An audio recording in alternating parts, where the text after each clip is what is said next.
దేవునికి స్తోత్రములు. మీ అందరికీ నా వందనములు. ఈరోజు దేవుని వాగ్దానము. ఆకాశమును తన మంచి ధననిధిని తెరిచును. ద్వితీయోపదేశ కాండము 28వ అధ్యాయం 12వ వచనము.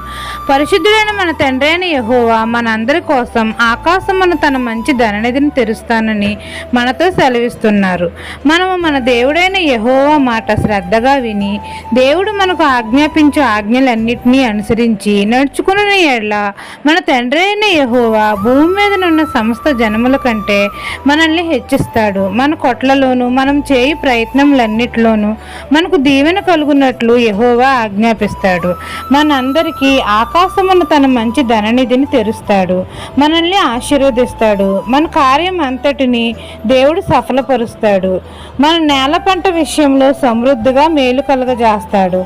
మన కోసం ఆకాశపు వాకిట్లను విప్పి పట్టజాలనంత విస్తారమైన దీవెనలు మనపై కురిపిస్తాడు. మనల్ని ఐశ్వర్యవంతులుగా చేస్తాడు.